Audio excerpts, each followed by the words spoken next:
of course, when I start recording, there's a plane going overhead. Naturally.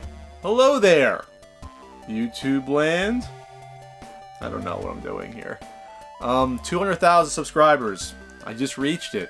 I figured that, the combination of stuff going on, it's time to do an update video. Why not? So first off, thanks for supporting me. 200,000 subscribers is no little feat, even in the age of, modern day 2016 YouTube, where people have, 10 million subscribers or more. 200,000 still means a lot, so thank you very much for supporting Pat the NES Punk videos, Flea Market Madness, Ask Frank, and of course, the Completely Unnecessary Podcast with Ian. And thanks, Ian, for helping make the podcast successful. So, what's been going on in Pat's life? Besides this book that's taken over my life, which I'll get to in a bit. I'm just looking at some notes to help me make sure I'm not missing anything on this update video. So I started on June 24th, 2008. So that's almost 8 years. Wow. Whoa, I'm getting old. In somewhat of a celebration, because I had to get it done anyway, a new Pat the NES Punk video is out. I'll make it clickable somewhere around here. It's Batman v Superman. You decide which one's better. Well, actually, Pat does in the video, but you can decide in your own head. You know which game is better. Why watch the video? No, watch it anyway. Just put on all the videos in the background while you make bacon and eggs in the morning. Whatever. Can't hurt. So anyway, so there'll be another Pat the NES Punk video within a month. And I have ideas for a few more at this point, so that's going to be fun. So the podcast. Podcast is still going strong. The podcast is one of the reasons why the channel started growing more, I'd say, a year and a half to 2 years ago. It started growing more than usual. So the podcast ain't going away. It's always funny when some people are like, they say stuff like, oh no, this is the content I subscribe for, the Pat the NES Punk videos. And it's like, well, you're one of the only few, because I only had like 3,000 subscribers for the first 4 to 5 years I was doing videos. I had only 3,000 subscribers, so it's great that you subscribe for those videos, but no one else did. So I think YouTube's all about having a diversity of content, not only to keep things fresh for the creative spirit, also to make sure that if some people don't like one thing, you can attract the audience with something else. And the podcast was always something I wanted to do. I had a radio show in college. Podcast makes sense. Did you guys know you could listen to the podcast in its audio entirety? You can. I'll put a link right here to Podbean, which is our new podcast host.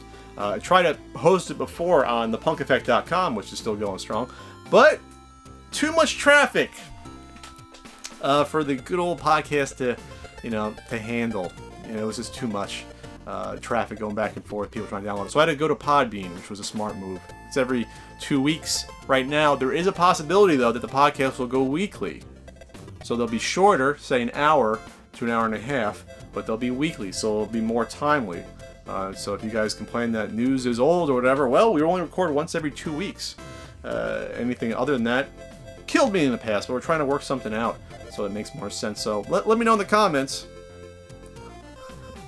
The comments are always below. Why do people point? Let me know in the comments if you'd want a weekly podcast, and give the audio version a chance. If you think the audio version is just all the YouTube clips, like in a sandwich, they're not. There's awkward segues. You get the intro stuff where we ramble a lot about our personal lives for like 5-6 minutes. There's not all the content makes it from the audio podcast to YouTube. For stuff we think maybe it's too short or it's not worth the time to put it up. So check it out. Subscribe to the podcast on iTunes, Podbean, Stitcher, or pick up the RSS feed if you want. It's on Podbean as well. The book consumed my life in 2015. One of the reasons why there wasn't as much Pat the NES Punk or other content, or the fact that I didn't have a social life really in 2015, or fun for that matter. But hey, the book is done. It's getting printed right now. It's in production, so that will be shipping out to backers starting in August. August means not everyone's going to receive it in August, but they'll start shipping out in August in roughly the order that the orders came in. What's a synonym for order? Purchase. In the order that the purchases came in. So that's good news there. So you can still pre-order it at ultimatenes.com. I'll put a clickable link right there to the basically the store at thepunkeffect.com. So you can get the physical book, which is 440 plus beautiful pages. This book's going to weigh like 6 to 7 pounds. This is not a book to be taken lightly. Well, you can't take it lightly, literally or figuratively, actually. The digital version, you can look at it right now. The digital version is also available, and you could got an iPad, if you got a tablet, you can download it or look it out on your computer in PDF form. And nothing but good feedback so far about the book, thankfully. The book did get delayed a couple times.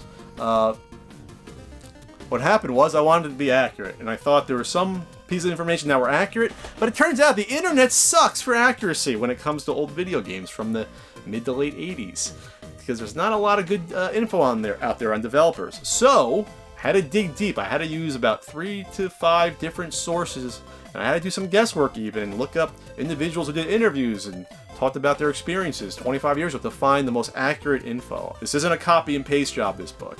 I wanted to make sure this was the most accurate NES resource out there, and I firmly stand behind that stance that I think it is. So that's one of the reasons why the book was delayed a little bit, but it's going to come out. Hey, if I want to make a change right now, I can't do it anyway. It's getting whatever. How do they make books? They cut trees up and paint on them? I don't know, but that's what's happening right now with the book. I can't always update the digital version though. Can't do that. And there might be an accompanying app for the book, maybe? We'll see about that. What about future content for this here channel?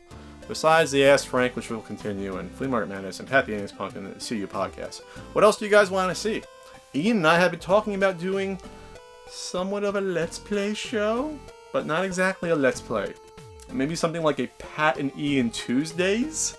You know, like James and Mike Mondays? It's a Let's Play show, but it's edited down to the nuts and bolts and the juicy parts, so not like putting up like 2-hour-long videos on the channel, but maybe, you know, a 20-minute, Let's Play with me and Ian bantering. If you guys want to see that, let me know in the comments. That could be something that could be doable. I just have to upgrade some hardware, maybe get a new computer, new laptop, so I can capture it. Because my laptop is falling apart right now, so that's not good. And besides that, I want to do something with Frank, maybe a Frank movie review show when I have more time, or something of that nature. Maybe set up a Frank Patreon or something, maybe, I don't know. Maybe you can chat with Frank one-on-one, ask him questions live. Ask Frank live. I don't know. Speaking of that, Patreon. I have a Patreon. If you want to support me, I'll put it right there. And thanks so far to all the super patrons that have helped me. I can't say that without smiling. And yeah, your support is very, very appreciated. There's stuff there like you could see my random writings every now and then. First looks at certain videos before they go live on YouTube. And even there's a tier, a reward level for hanging out with me. Pat chat, private Pat chat. So check it out there if you want to. Or yell at me because I'm e-begging, I don't know. So, book's done. Podcast. It's on Podbean. 200k subscribers. Yay. Comic-Con panel. This is pretty big. It's very, very difficult to get a Comic-Con panel. And I got one. So that's good. That's very, very good. That's really cool. So I'm not allowed to say what day it is or what time, because you're not allowed to do that, but I can say I have a Comic-Con panel, and it's going to be about, what else? Retro video games and video game history.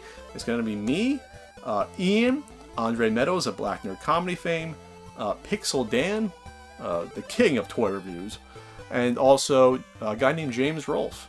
So they'll be there to help me. I cannot say the day, but it's going to be one of the 4 days of Comic-Con, and we'll try to videotape that and have that online sometime afterwards. That'll be fun, so I get to hang out with Ian and James that weekend, see Andre and Dan, and Comic-Con's fun, it's just exhausting. And of course Frank. Frank will go into the stacks and try to find some $2 Silver Age comics that are beat to hell. But they're within his budget though. So yeah, I just want to thank you guys again for supporting me. And it's tough. YouTube's not easy. It's not easy. Some people get breaks, some people don't. I want to say I've sort of scratched and clawed for a good part of it. I got breaks here and there, but I've also had really big breaks sort of fall through. Not just on YouTube, but outside of it. But that's life. Sometimes things swing your way, sometimes they don't. There's a little bit of luck involved. It's random. What are you going to do? You can't complain. You can't complain about the ins and outs of the YouTube algorithms or this is popular and this is not. You just got to put your head down, do good work, and hopefully you find your audience. And hopefully you can sell yourself to that audience and they like you and want to watch your content. And thanks to you guys, I can still, you know, do this right now, and hopefully do this more in the future. Leave some comments. Let me know any other content you'd like to possibly see on the channel. I do have ideas, but I don't want to give it away right this minute. But I do have ideas rolling around in my thick head.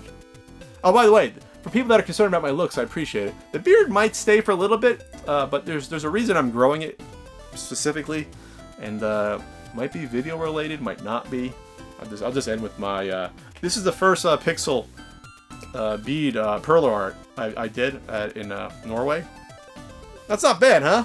That's not bad for a first try. Some might complicate all the little black freckles of the Duck Hunt dog. Alright, I'm rambling. Thanks a lot for 200,000. I'm going to continue on.